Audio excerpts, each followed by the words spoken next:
Hey there, good morning. Welcome to Coffee with Connie. I'm Connie Fuksa with Foote Title Group, where we protect your home ownership and make sure that your home closing is smooth, simple, easy to understand, and is a fun process like buying the rest of the process of buying your home. So today, as I try to do a lot, I have a lot of different topics that I like to talk about because there's so much information that goes along with buying and selling a piece of property. But a lot of times I get questions from the audience. And so I like to talk about those things first because those are the things that seem to be on people's minds. So with that, I want you to reach out and ask questions. If you have questions or there's things you don't understand or things that came up that maybe you wanted some clarification on, let me know, because those are the things that others really want to hear and know too. So hopefully we can help you with good information. If you're on watching us live, please check in and say hi. If you're watching the replay, let me know that you watched the replay as well. That helps me a lot too. Hey there, Jeff. How are you? Good morning, Miss Kelly. How are you guys this morning? Thanks for tuning in. So yesterday I was doing a closing for someone, and the question about this whole, the costs that have to be paid to the county and state, where does that come from? Who makes the determination? Does the title company decide what credits or exemptions are available or not? And so I wanted to bring this up. Hey there, Cecilia. How are you this morning, lady? So I wanted to bring this up to clarify this because, first of all, in no way, shape, or form does the title company get to determine how those costs are disseminated and how what credits are allowed and what credits aren't. First of all, when a title company works on your paperwork, the recording costs that we calculate are given to us by the different jurisdictions. And so what I'm going to talk about today is kind of specific to Maryland, so I want to point that out in the beginning because this question was a Maryland question. But there's similarities in Virginia. I just think that the credits are not quite the same, but this particular one was specifically a Maryland question, so we'll talk about that. So the title company, along with the lender and reviewing the contract, tries to gather all of the pieces of information that are decided with that contract when you negotiated to buy or sell that home. So we review the contract and then we determine we try to understand from what we receive what the intention was when you guys sat down and wrote the contract. And if there's questions about that, we'll usually contact your realtor or your mortgage lender and just make sure that we understand what the intention was if it's not quite clear. When it comes to recording costs, the recording costs are established by the jurisdiction that the property is located in. In Maryland, every single jurisdiction has a different one of the costs is different in every single jurisdiction. And then there's another cost that goes to the state that's specific to the state that's the same across the board. In certain areas, there are additional recording costs that are called transfer taxes that are to the county, and those are specific to those particular jurisdictions as well, and there may be some credits applied there. So to break this down just a teeny bit and not to get deep into it, but let me explain just a couple of things. First of all, in Maryland, if the buyer is a first-time Maryland home buyer, there is a credit for the Maryland transfer tax. And the transfer tax is a tax that is paid to the state of Maryland that is calculated on the deed recording price or the sales price of the property that you're purchasing. So it's a tax, basically a sales tax that Maryland charges you on the sales price of the property. Now, if you're a first-time home buyer in the state of Maryland and you're going to be occupying the property, Maryland gives you a credit against that cost to reduce that cost to encourage people to buy in the state of Maryland with their first-time home buying. So to bring people into Maryland and to purchase, that's why it was originally developed, and to encourage home ownership in our state. Now, with that, and this question that came up yesterday, I really wanted to qualify, is if you're purchasing the property with someone else who either is not a first-time Maryland home buyer or is not going to occupy the property, they're just going on the home ownership to help you qualify, to be additional security for the lender, and so the lender requires they go on the property, or maybe it's a partnership with someone who is out of state. you're not allowed that first-time homebuyer credit because all of the parties are not occupying the property as their primary residence and first-time Maryland homebuyers. Those are the two caveats. So that Maryland transfer tax is that specific about that.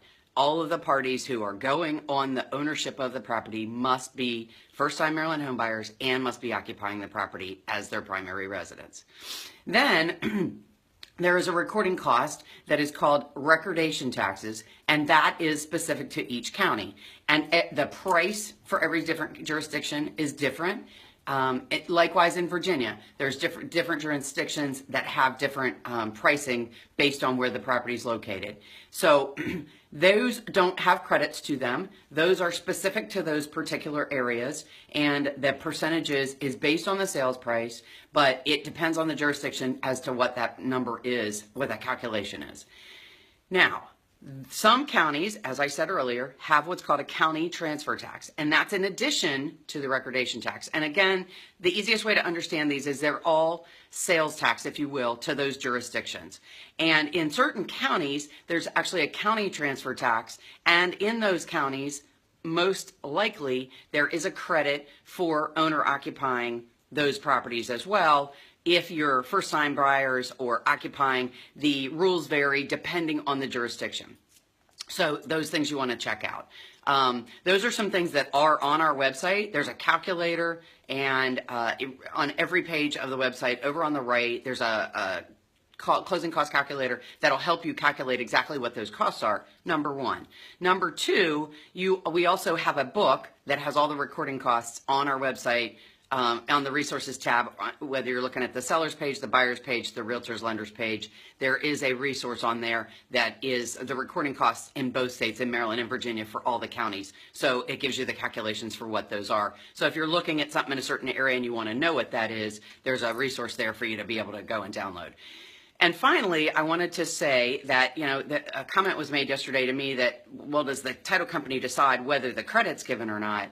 And that's absolutely not true. What happens is the title company has to make sure that the documents that are signed at that closing can be recorded in the land records to secure the ownership and protect the ownership, and also to secure the new loan.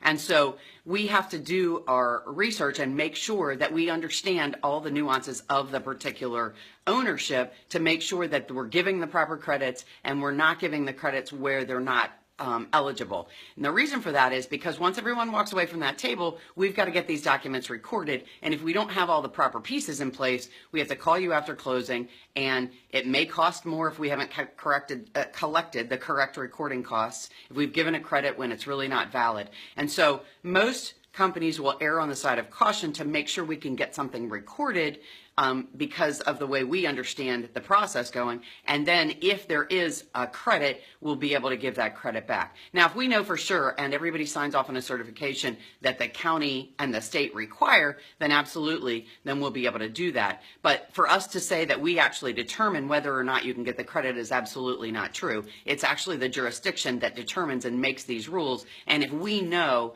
that someone's not going to be occupying that property, we cannot let you sign a document saying that you are and do that illegally and try to get those documents recorded so you can get that credit. So some title companies may do things a little bit differently. That's how our company does it. If I know specifically that some of the owners are not going to be living there, we're not going to ask you to sign a document that isn't accurate to get something recorded to get that credit. So that's how the question came up to me yesterday, and I just wanted to clarify a little bit of that information. But as I said, it's a little bit confusing because all the jurisdictions are different, all the costs are different. There's a calculator on our website, and there's also that resource, which is a book you can download. If you're a realtor or lender, you might want to download it and you have it in your hands if you don't happen to be out.